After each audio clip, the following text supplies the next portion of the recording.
Hey y'all, welcome to Ad Bros, the advertising podcast hosted by, well, bros. I'm Corbin Surio. I'm Evan Whitehead. And I'm Jackson Perryman. And we are the Ad Bros.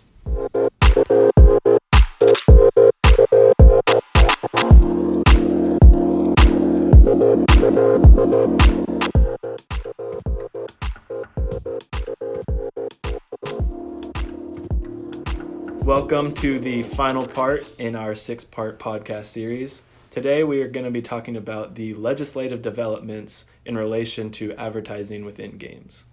So right now, there honestly isn't much to protect kids from advertising, right? There's not a ton of legislation or laws protecting people from all this in-game advertising. And you might not think that there needs to be because it's just a video game, like you're playing it for fun, but that's the point. You're playing it for fun. Like, why do you want to be exposed to an ad constantly? You go to play video games to get away from that. It's supposed to be something you can do to relax and unwind, and you're still getting constantly bombarded by ads. What's stopping that? I mean, just the existence of advergaming could tell you that, like, there's no laws against any of this stuff. I mean, like, it is advergaming, you know, where it's, like, literally the game is an ad, is allowed. So there aren't many varying degrees of that, left. It's wild to think that consider. I mean, it seems like it's pretty obvious that this should be pretty regulated, too. Yeah. So, I mean, there is a few laws. One of the main ones that is helping protect children is the Children's Online Privacy Protection Rule that is put in place by the FTC. So basically what COPPA imposes is that there are certain requirements on operators of websites or online services directed to children under 13 years of age.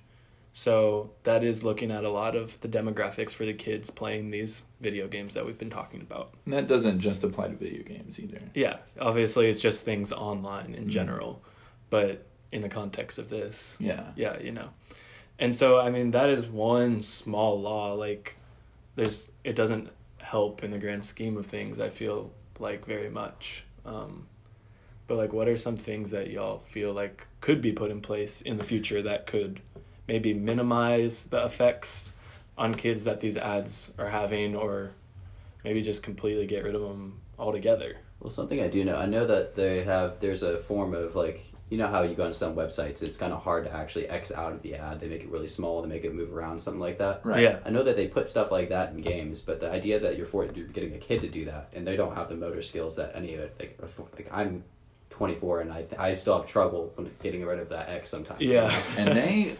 you can tell that there's like a certain degree of regulation, even in terms of those pop-up ads where it's like the X you have to allow the user to like click on the X after a certain amount of time and stuff like that. But there's obviously like so much wiggle room because there's somewhere the X like to exit out of the ad like moves like around like as you're trying to like get out of the ad, and it's like a pop-up, So I don't know. I think that like there's definitely some regulation, but I mean it's pretty obvious that there's not enough, or that the regulation that exists is very broad and allows way too much wiggle room for these advertisers to kind of, like play around with the rules to still be effective in concerning ways, especially with younger users. Do you think that there could maybe be some regulations on like ad spending that like limits the amount of capital that a company can spend on in-game advertising? Because like, for example, with the Fortnite stuff, I would assume that Disney, for both their Marvel themed thing in Fortnite as well as their Star Wars, must be shelling out like a ton of cash to Fortnite to put this in there. And so like, if you could possibly limit the amount that they're able to spend, maybe it could go back to something like where there's only a character or two that is Marvel themed, not an entire like season of Fortnite themed around that, If you limit ad spending, it would kind of cause game developers to ask the question, is it worth it to have ads in our games if we can't make X amount of money off of it, when you could just maybe make a better game and then charge for it. Yeah. Because the system that it's supposed to work as, for console games specifically, is you spend $60 on a video game for your PlayStation 5. And then, that's a lot of money to spend on something. So when it's like kind of a high involved purchase. So when you play the game, you don't expect there to be ads in it after spending $60. Yeah, exactly. So, like if games just like, instead of making their game like free and then charging it full of ads, because the alternative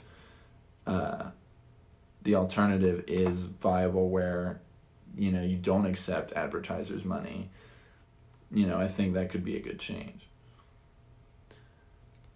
Well, we have enjoyed having y'all here for this podcast series. We hope you learned something about advertising and gaming, and we hope that maybe with your help we can make a change.